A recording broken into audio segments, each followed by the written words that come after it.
우리를 성전 삼으신 삼위 하나님의 수고라는 제목 가지고 이렇게 하나의 말씀을 나눌게요. 우리 지난 시간에 사내들인에 모였던 정치, 종교 지도자들이 추앙했던 이 모세에 대해서 살펴보았습니다. 모세는 유대인들에게 있어서 너무나 중요한 인물이죠. 왜냐하면 그들의 모든 사상과 정치 그리고 사고, 가치관이 모세를 통해서 주신 율법을 통해서 다 시작되기 때문에 그렇습니다. 그런데 아브라함을 건드렸던 이 스데반이 모세 역시 건드리면서 그들의 율법에 대해서도 이야기를 하죠. 근데 직접 모세가 자기 입으로 했던 말들을 그들에게 소개를 합니다. 그게 무엇이었냐면 나와 같은 선지를 하나님이 세우실 것이다. 이 이야기는 모세는 충분하지 않다. 모세는 하나님의 기대에 하나님이 세워서 당신의 완전한 구원을 이루기 위한 그 조건에 미달이다. 그래서 하나님이 완전한 선지자를 세우셔서 그 일들을 마무리하실 것이다. 율법으로 통하는 모세가 안 된다라는 것은요, 율법으로는 안 된다라는 말과 똑같습니다. 그러니까 이런 설교를 듣고 있는 우리와 이 설교를 듣고 있는 유대인 입장은요, 받아들이는 게 일단 다른 거예요. 모세를 거부한다?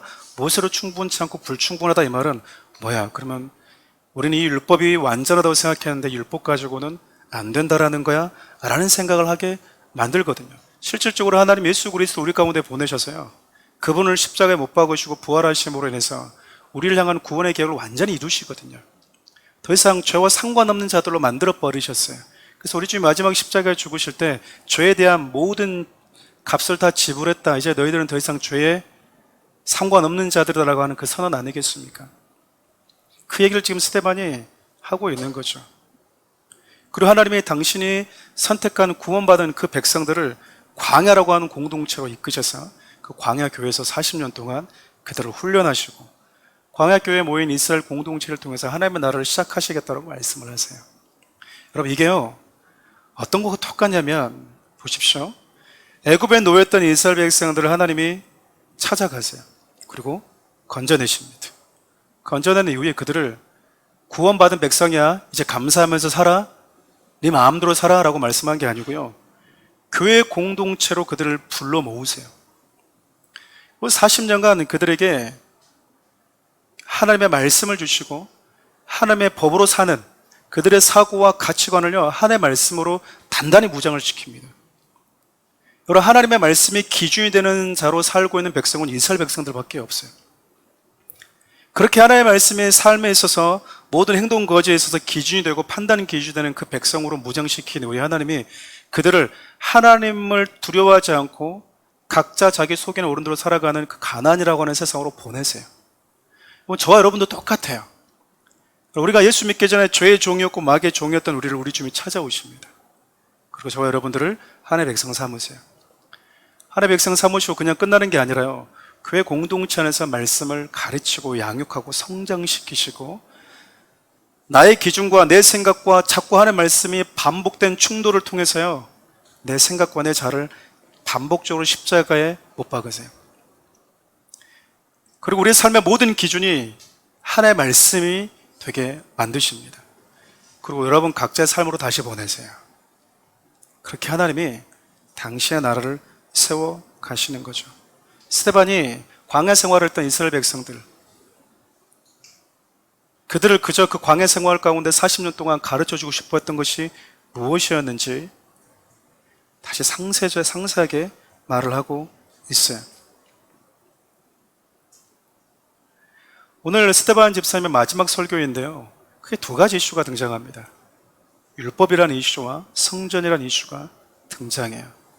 그리고 이 두 가지 이슈 때문에 스데반을 잡아왔습니다.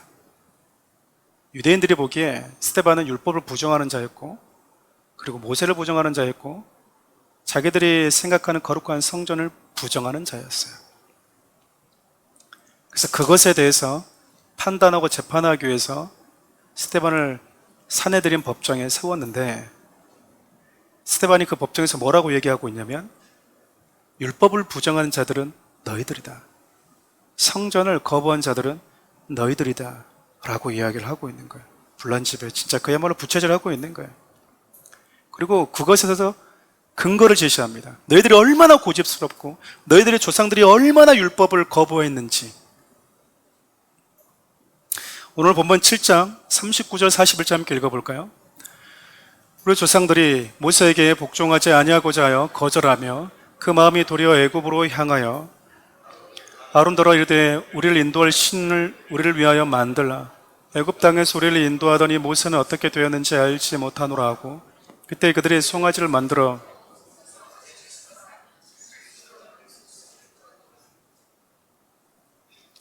모세와 율법의 후예들이라고 자부하던 유대인들의 속사정과 달리요, 스데반이 지금 하고 있는 메시지는 너희들과 너희 조상들은 너희들이 그렇게 자부하던 모세와 율법을 반복적으로 거부했던 지독스럽게 고집스러운 자들이었다라고 얘기를 해요.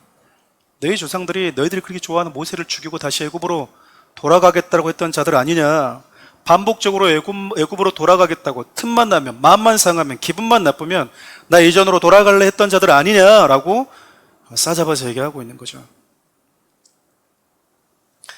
여러분, 이 말씀을 자세히 읽고 있으면 비단 유대인들, 사내들인 법정에서 모여있는 유대인들 종교 지도들 뿐만 아니라 우리 모두에게 해당되는 메시지이기도 하거든요. 예수 믿고 구원을 받았음에도 불구하고 우리가 이전의 세상의 삶을 더 그리워하고 있다면 우리들과 다를 바가 없는 거예요. 우리가 예수님을 믿고 그분을 선택했다고 하는 것은 우리의 삶의 정체성을 이제 그분 앞에서 재발견하겠다는 의미거든요. 하나님께서 이스라엘 백성들을 애굽에서 어떻게 구원했는지 그들이 다 보았잖아요. 다 봤습니다. 다 경험했습니다. 6월절 어린 양을 잡아 죽이면서까지 당신의 백성들을 거기서 건져냈고 죽음이라고 하는 그 홍해 바다에서 그들을 지나가게 하셨어요. 그리고 완전히 애국과는 결별하게 만드십니다. 여러분, 홍해는 이스라엘 백성들이 기적적으로 건넜던 곳이기도 하지만 홍해는요, 그들이 그렇게 두려워했던 애굽의 수장들의 묘지이기도 했습니다. 무덤이기도 했다고요. 그래서 여러분, 출애굽기를 보면 그 애굽의 군대들이 물 위에 송장이 시체가 떠 있는 것들을 이스라엘 백성들이 보았다라고 얘기하거든요. 자기들이 인생 가운데 평생 트라우마로 남아있는 사람들을요, 하나님이 어떻게 결말을 지었는지 두 눈으로 보게 하셨다라는 거예요. 당신의 백성들은 구원하셨지만 그들을 끔찍하게 괴롭혔던 평생 가도 남을 그 트라우마를 수장시켜버린 곳이 바로 홍해였어요. 그렇게 어렵게 우리 주님의 사랑으로 지나온 그 애굽인데 이들이 다시 뭐 하겠다고 얘기하죠? 돌아가겠다라고 얘기를 합니다. 근데 어떻게 돌아가겠다고 말하냐면요, 돌아가게 만들어줄 신들을 만들자고 해요. 신들을. 왜 여러분들이 이스라엘 백성들이 광야에 살면서 애굽으로 돌아가자고 했는지 여러분 잘 아시잖아요. 물이 없다. 애굽에서 먹었던 고기가 없다. 애굽에서는 이런 생활이었는데 광야는 더 덥다.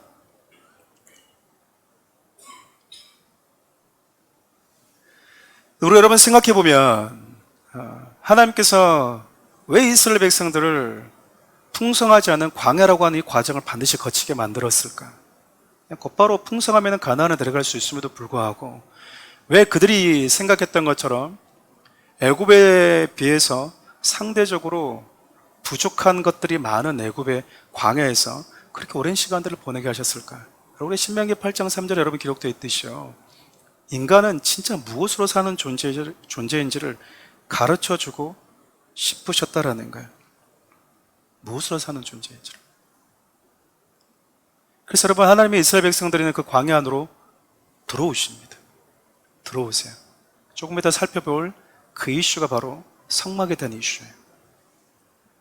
하나님이 이스라엘 백성들 가운데 함께 거하고 동행하시고 거주하심에도 불구하고 이들은요, 하나님이 함께하는 삶보다 애굽이 주는 그 즐거움, 그 먹는 즐거움, 입는 즐거움, 마시는 즐거움이 너무 좋은 거예요. 너무 좋은 거죠.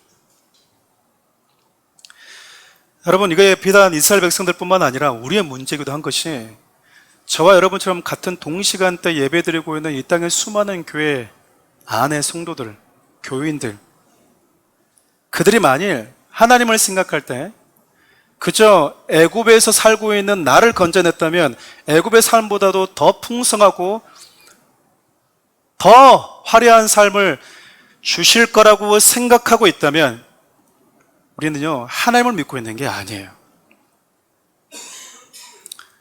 하나님을 믿고 있는 게 아니라니까요. 그냥 내가 원하는 신을 만들어서 믿고 있을 뿐이에요. 모태신앙이면 뭐 하겠습니까? 우리 이 자리에 앉아서 뭐 하고 있는데? 애굽을 추억하고 있는데. 아니, 애굽을 추억하는 게 아니라 그저 하나님은 이 땅에서 내 인생 가운데 무엇을 먹을지, 무엇을 마실지, 무엇을 입을지를 이전의 삶보다도 더 낫게 해주는 분 정도로 생각한다면요, 우리는 성경에서 말하고 있는 하나님을 믿고 있는 게 아니에요. 우리는 금과 은과 나무로 신을 만들지는 않아요. 하나님을 만들지는 않아요. 근데 우리 생각으로 내가 원하는, 내가 바라는 방식의 하나님을 만든다라는 겁니다. 우리 여러분, 이제 입시가 얼마 안 남았잖아요. 우리 수능이, 우리 교회, 우리 평원이 혼자 지금 시험을 준비하고 여러분 기도해 주셨으면 좋겠는데요. 근데 여러분, 이 시험 볼 때 딱 되면 무슨 일 벌어지는지 아시죠? 불자들 어디 가죠? 절에 가서요. 이게 진짜 정성스럽습니다. 교인들은 뭐 하죠? 교회 와서 기도합니다. 그렇게라도 기도하는 게 어디냐라고도 할 수 있지만 그런 사고방식이, 그런 신앙관이 그의 인생을 지배하고 있다면 안 하는 게 나아요. 안 하는 게 나아요. 도대체 그에게 하나님은 어떤 분이시냐라는 거죠. 여러분, 이스라엘뿐만 아니고요, 우리가 여기에 교회에서 하나님의 말씀을 듣고 있어도 여전히 애굽이라고 하는 것에 대한 그 그리움과 그 즐거움에 대한 미련을 버리지 못하면요, 내가 원하는 방식 하나님을 만들게 되어 있다니까요. 하나님 이래줬으면 좋겠고, 이래주셔야 되고, 안 해주면 왜 이러지? 협박을 하는 거야. 안 해주면 난 다시 돌아가요. 당신 나 안 도와주면요, 나 다시 애굽 가버려. 그 얘기가 독생자를 십자가의 나무 위에 못 박으면서 물과 피를 다 쏟아내면서까지 우리를 건지시는 하나님 아버지 앞에 할 소리는 아니죠. 가끔 자식들이 부모들 앞에서 확 죽어버릴 거야. 가장 불효예요. 가장 불효라고. 여러분, 스데반 말 들으면 지금 모여있는 유대인들 마음이 어떨까요? 우리 소위 말하는 빼박이라고 그러잖아요. 이게 사실인데 어떻게? 말을 못하는 거예요, 정말. 근데 문제는 뭐냐면 그런 방식으로 애굽을 그리워하고 내가 원하는 방식의 하나님을 만들어서 섬기려고 하는 그 사람들의 예배를 하나님이 안 받으신다라는 거예요. 우리 사도행전 7장 42절 하반절 읽어볼까요? 이는 선지자의 책에 기록된 바 이스라엘 집이여 너희가 광야에서 40년간 희생과 제물을 내게 드린 일이 있느냐. 여러분, 40년 동안 성막에서 얼마나 많은 제사가 이루어졌습니까? 얼마나 많은 예배가 이루어졌습니까? 근데 하나님은요, 40년 동안 내가 받은 적이 없다라고 얘기를 해요. 네가 언제 나를 예배한 적이 있지? 너무 불행한 거 아닌가요? 하나님의 평가와 우리 평가가 너무 다르다라는 거예요. 모태신앙에서 엄마 뱃속에서 예배를 들어왔는지 모르겠지만 우리 하나님의 평가는요, 네가 나를 예배한 적이 없다. 단 한 번도. 여러분, 이사야 1장 12절 말씀도 함께 읽어볼까요? 너희가 내 앞에 보이러 오니 이것을 누가 너에게 요구하였느냐? 내 마당만 밟을 뿐이라. 절기 때 그리고 예배 때마다 예배하러 오는 당신의 백성들을 향해서 하나님이 뭐라고 말했냐면 너희들이 나에게 자꾸 보이러 오는구나, 눈두장 찍으러 오는구나. 그런 식의 예배는 마당만 밟고 돌아가는 것과 똑같다 그 말이에요. 하나님, 목사님 저 왔다 갑니다. 저 출석했습니다. 그런 식의 예배 하나님 받지 않겠다라는 거예요. 우리는 자꾸 하나님 앞에 예배를 받으세요 강요하는데요. 아니요. 하나님은 그런 고백 안 받을 수도 있어요. 여러분들이 아무리 사랑하는 연인에게 고백을 해봐요. 그 고백이 진실될 때 감동으로 받아들여지는 것이지, 사랑하는 여자친구가 사랑하는 남자친구가 난 너를 사랑해 난 너를 사랑해 그러는데 맨날 밖에 나가서 여러 사람들을 어장관리하듯이 하고 나서 또 주례로 와서 난 너를 사랑해 난 너를 사랑해. 하나님이요, 자기를 모독하는 걸로 여긴다니까요. 우리가 일주일 동안 우리의 삶이 세상과 버타고 있고 세상의 즐거움이 여전히 좋고 오히려 예수 믿고 예배하고 하나님을 찾는 것이 오히려 더 답답하고 어느 순간 그렇게 주님과 멀어지는 거죠. 그리고 여러분 세상에 너무 재미있어요. 근데 여러분 따박따박 이스라엘 백성들이요 희생 제사를 드렸거든요. 근데 하나님이 나는 한 번도 네 예배를 받은 적이 없어. 한 번도 받은 적이 없어. 기가 막힌 거예요 지금 여러분. 이스라엘 백성들은 지금도 성전에서 이들은 예배를 드리고 있는, 예배를 집례하고 있는 리더십들이거든요. 근데 이 평가는요 하나님이 하신 게 아니라 이사야를 통해서 직접 하신 평가이기 때문에 이들이 할 얘기가 없는 거죠. 이게 비단 이스라엘 백성들 향한 우리 하나님의 답답하고 아픈 마음일까? 아니면 지금도 교회 와서 하나님, 내가 애굽에서 하나님 당신 믿기 전에 내가 이 정도 살았는데 적어도 당신 믿고 내가 이렇게 잘 됐다고 하는 것을 간증하려면 날 요만큼 해줘야 돼요 라고 하면서 내 나름 방식의 하나님을 만들고 있는 성도들 향한 가슴 아픈 하나님의 메시지가 아니겠어요? 사복음서를 보면 예수님이 몇 차례 성전을 방문하시거든요. 근데 예수님의 성전을 보시면서 정말 가슴 아프고 실망을 하세요. 그 이유는 성전을 주신 목적과 의도를 다 잃어버린 채 그곳이 하나님의 이름과 성전이라는 이름을 가지고 장사하는 곳, 자신들의 이익과 유익을 추구하는 수단으로 삼는 집단으로 만들어버렸기 때문에 그랬어요. 여러분 그렇게 반복해서 나 돌아갈래 하니까 하나님이 뭐 하셨냐면요 그냥 내버려 둬버립니다. 네 하고 싶은 대로 해라 하고 그냥 내버려 뒀어요. 우리 7장 42절 상반절 보면요 한번 읽어볼까요?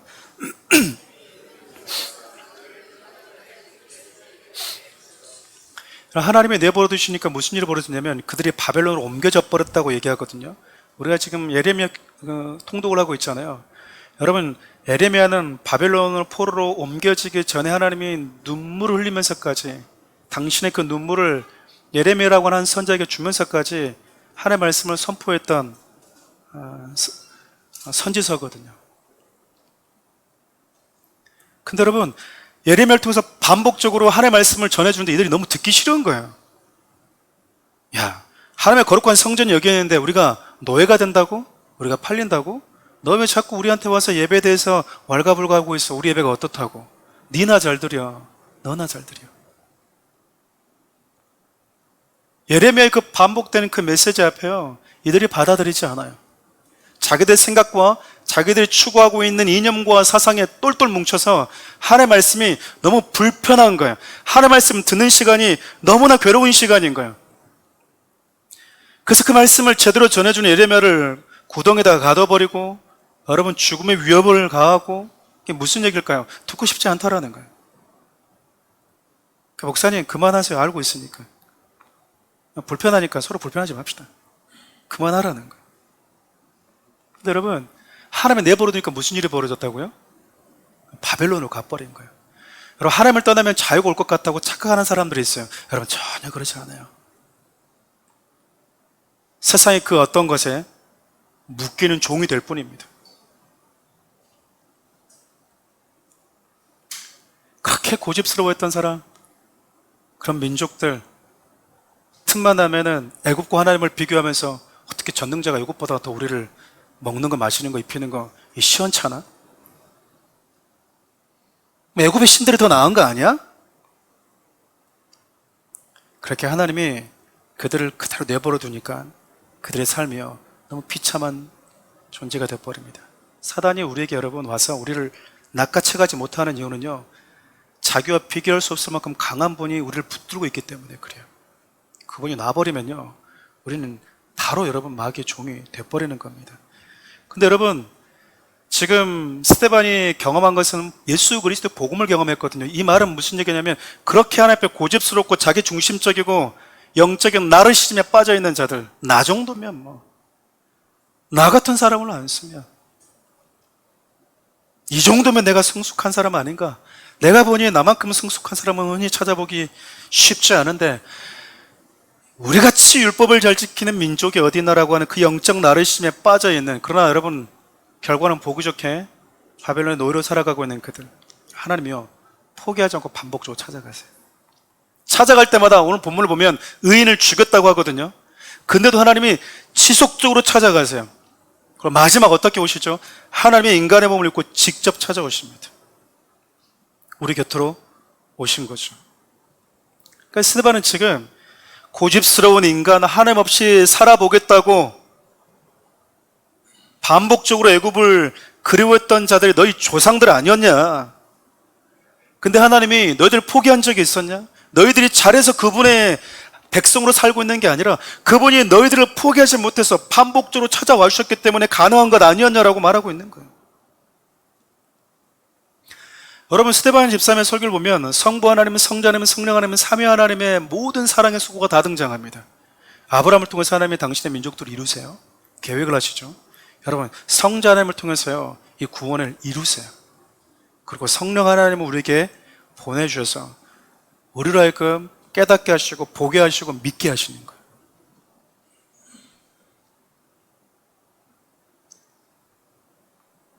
그렇게 하나님께서 고집스러운 우리들 안에 우리 곁으로 오셨다.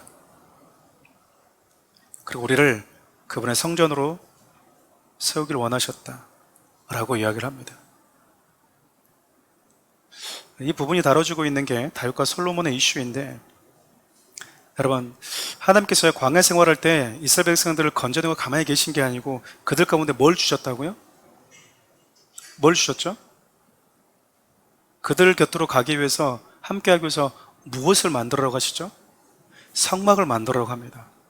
성막은 하나님과 유일하게 만나는 곳이지만 오늘 본문의 흐름에서 보면 어떤 의미로 우리가 조금 더 무게중심을 실어서 보면 되자면 그 의미가 그 의미긴 하지만 우리 곁에 들어와 사시겠다라는 거예요.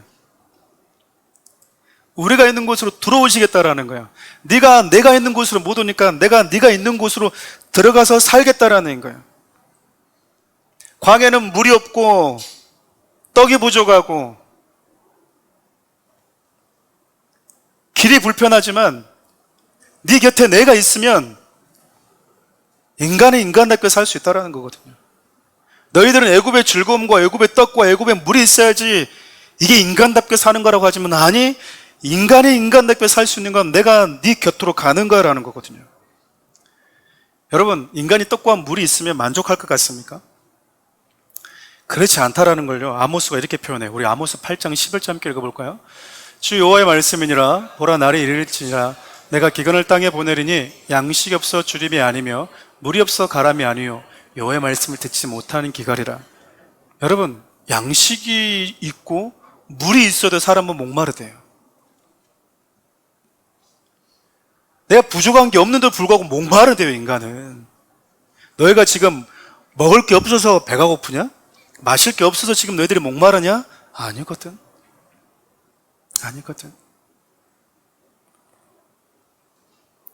인간은 하나님 없이는 공허하게 살 수밖에 없는 존재라는 걸 그분 너무나 잘 아세요. 그래서 하나님은 가난의 풍성함을 주기 전에 하나님이 너희들에게 어떤 의미가 있는지를 충분히 상기시켜주고 싶어 하십니다. 여러분, 우리가 이것을 모른 채 풍성을 받으면 우리에게 또 다른 저주가 될 수도 있어요.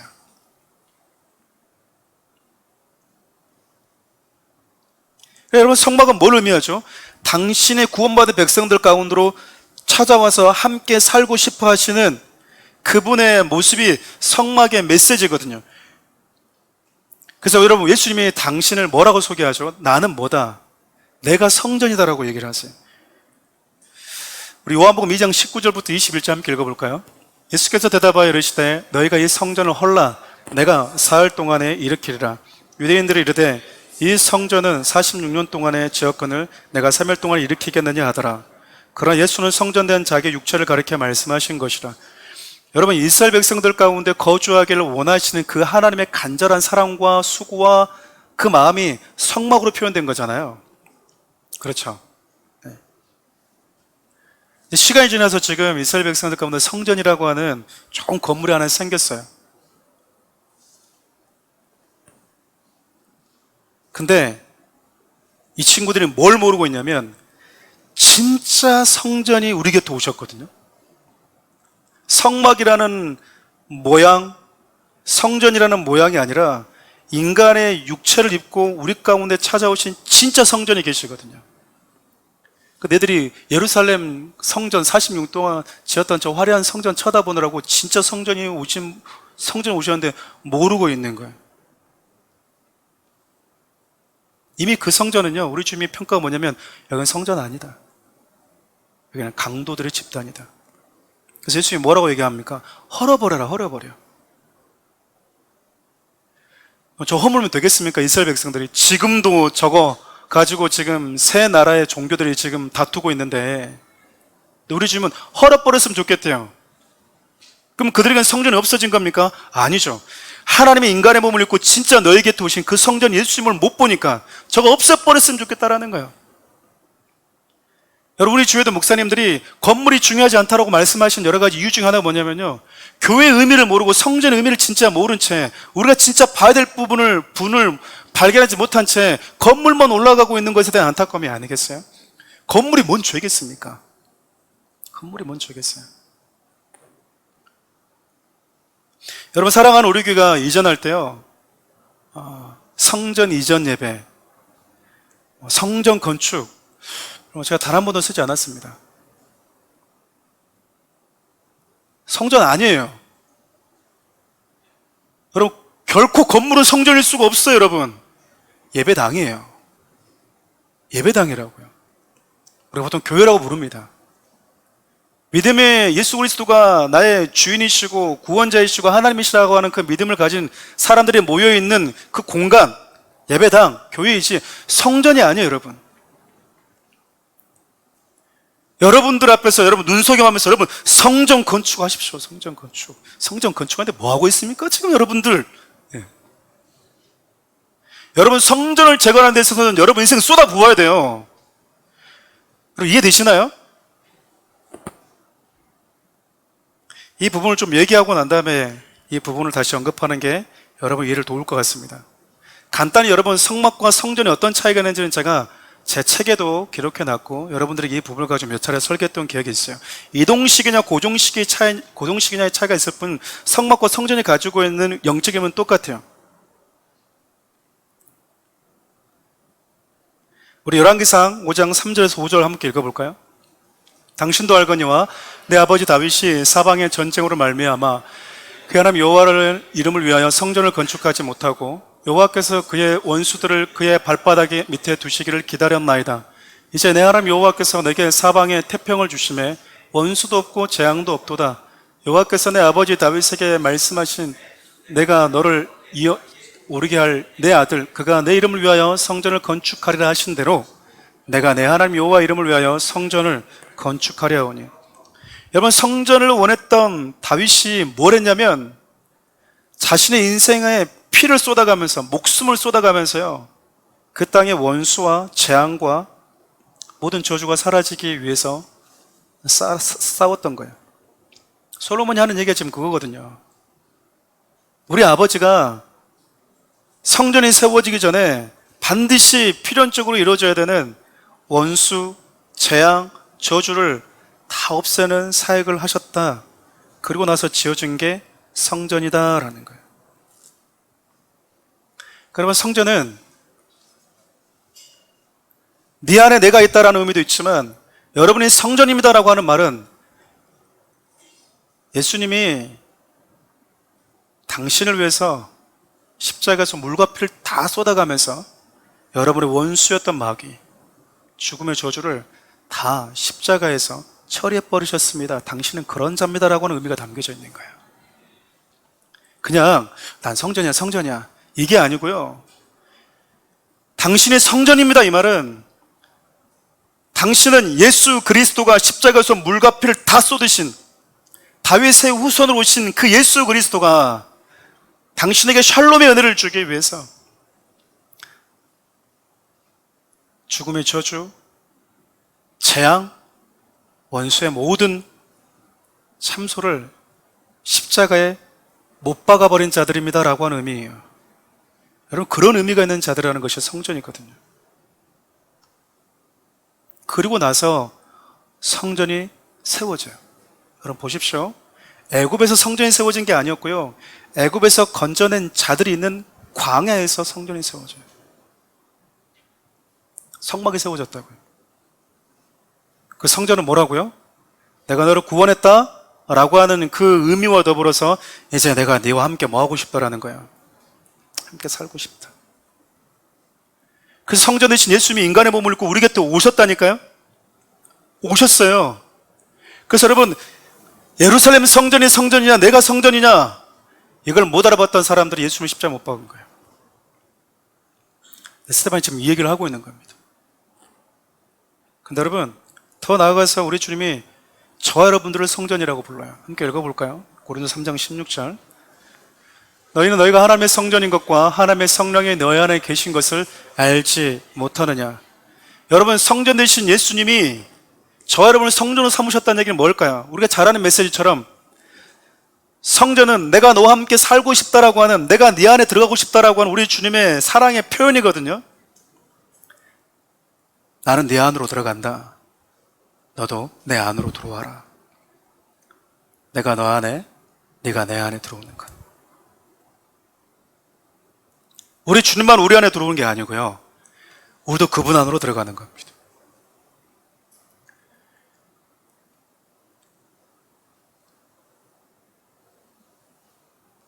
사랑하는 우리 교회가 이전하는 데 있어서 제가 들어왔던, 그리고 제가 어렸을 때 배워왔던, 그리고 제가 보아왔던 그림이 있어요. 예를 들면 교회가 이사를 하거나 교회를 이전할 때 성도들이 뭘 어떻게 하고 얼마를 하고 이런 그림들 저 어렸을 때 많이 봐왔어요. 저는 이 부분을 절대 무시하지 않습니다. 무시하지 않아요. 그리고 저는 그 부분이 하나님이 우리에게 주는 또 다른 복의 통로도 될 수 있다라고 생각합니다. 그런데 불구하고 여러분, 제가 여러분들에게 전혀 강요하지 않는 여러 가지 이유는요, 차라리 그거 안 해도 돼. 적어도 예배당 이전할 때, 예배당 세울 때 우리 의지하자고 그랬는데 여러분 안 해도 돼요. 못하는 거죠.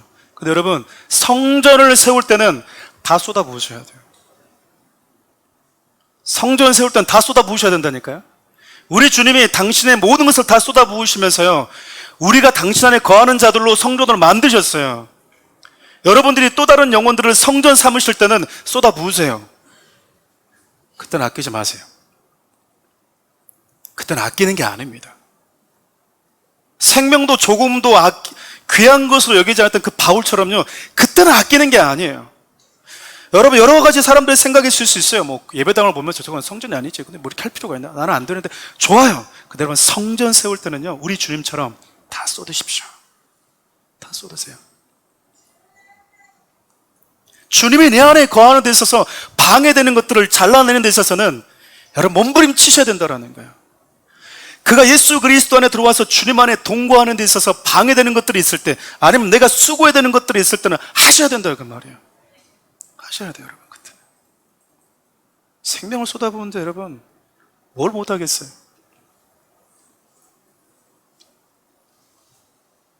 오늘 말씀을 마무리하려고 하는데, 스데반이요, 설교를 조목조목하면서 율법을 거부했던 자들은 너희들이다. 모세도 율법으로는 불충분했다고 한다.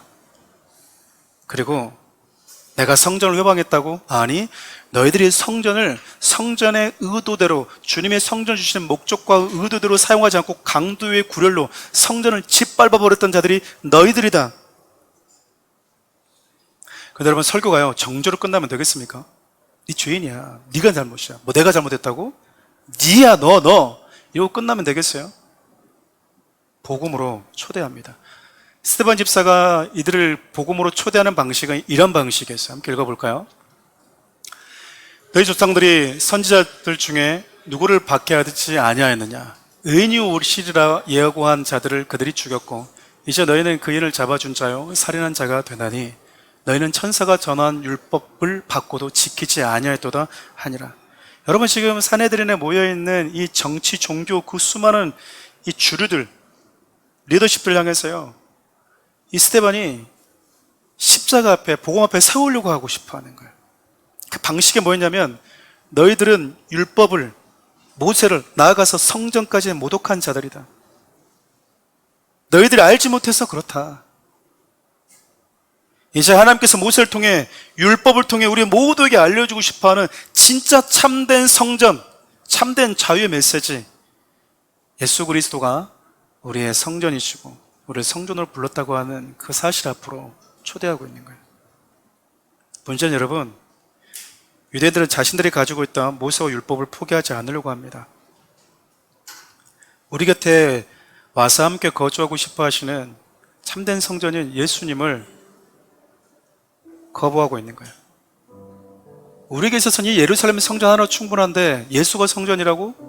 이것도 모자라서 예수 믿는 그 한 사람 한 사람이 성전이라고? 기가 막힐 노릇인 거예요, 여러분. 도저히 받아들여지지가 않는 거예요. 하나님께서 역사 속에서 우리 곁에 살기 위해서 주신 성전, 성전을 왜 주셨는지, 회막을 왜 주셨는지, 진짜 예배하라고 했더니 와가지고 형식적으로만 마당만 받고 가는 강도의 굴로 만들어버린 그 성전 말고, 내가 너희들에게 성막을 주고 성전을 주었던 이유는 아담이 범죄함으로 해서 하나님을 멀리 떠나버렸을 때 나에게 올 수는 없는 인간에게 내가 친히 찾아가서 나는 이렇게 너와 함께 다시 살고 싶다라고 하는 우리 주님의 메시지가 있는 것인데, 전하고 전해도 알지 못해서 내가 인간의 몸을 입고 네 곁에 왔는데도 불구하고 건물에 갇혀서 우리는 모세율법을 가진 성전이 있는 사람이야 라고 하는 그 건물에 집착하고 건물에 빠져서 예수가 성전이고 그분 안에 있는 또 다른 믿음의 사람들을 당신의 성전으로 삼아서 이제 내가 네 안으로, 내가 내 안에 거하는 온전한 하나 된 그 삶. 나는 아담이 나를 떠났을 때부터 나는 결국 이 일을 하고 싶었다. 나는 네 곁으로 가고 싶었고 네가 내 안에 들어오는 그 아름다운 연합을 꿈꾸면서 왔다. 우리 주의 메시지인 거야. 이렇게 스데반 설교의 집사님의 설교가 끝이 나는 거예요. 사랑하는 우리 성도 여러분, 설교라고 하는 것은 스데반 집사님처럼 성도 한 사람 한 사람을 그분 앞에 세우는 거라고 생각을 해요. 그분 앞에 서서 내가 얼마나 절망적인 존재인지, 내가 얼마나 가능성 없는 존재인지, 매 순간 주님의 은혜가 아니면 살 수 없는 존재라고 하는 것, 형식적인 미사유가 담긴 고백이 아니라 숨쉬는 순간순간, 그 짧은 그 한순간도 주님이 나에게 은혜를 주셔야지, 내게 오셔야지 살 수 있는 존재라는 것. 삼위 하나님이 저와 여러분 곁으로 오시기 위해서 모든 것을 다 하셨습니다. 할 수 있는 모든 걸 다 하셨어요. 그 사랑으로 스데반이 마지막으로 초대하고 있는데 이들이 거부하죠. 사랑하는 우리 성도 여러분, 하나님이 저와 여러분을 위해서 시작하고 싶은 성전은 어떤 것일까요? 성전된 우리는 어떤 삶을 살길 원하실까요? 늘 목회자인 제 자신을 돌아볼 때마다 그런 고민들을 해요. 내가 조금 더 잘 되기를 원하나? 좀 더 유명해지기를 원하나? 좀 영향 있는 목회자가 되기를 원하나? 그게 뭔 의미가 있지? 좀 더 나은 예배 초소가 좋은 건가? 그게 뭔 의미가 있지? 그렇다고 해서 안 한 건 아니잖아요? 하면서도요, 전 여러분들이 이걸 놓치지 않았으면 좋겠는 거예요. 여러분들의 성전입니다. 여러분 성전 삼기 위해서,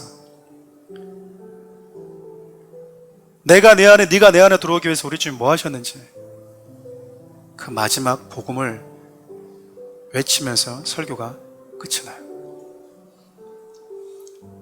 여러분, 우리 주님이 저와 여러분들을 그렇게 거룩한 성전으로 삼기를 원하셨다면, 그 성전 삼기 위해서 그분이 우리 곁에 와서 함께 살기 위해서 모든 것을 다 쏟아부으셨다면, 여러분, 하나님과 함께하는 삶을 싫어하지 마십시오. 하나님이 내 안에 사시는데도 불구하고 여전히 다른 생각하고 애굽 생각하고 애굽 추억하고 그렇게 살지 마십시오. 그것은 여러분, 모든 걸 다해서 우리 가운데 와주신, 우리와 함께 가길 원하시는 그 주님의 사랑의 수고에 대해서 우리가 올바르게 반응한 거라 볼 수 없어요. 이 찬양 좀 주님께 올려드리면서 함께 기도하고 나갔으면 좋겠습니다.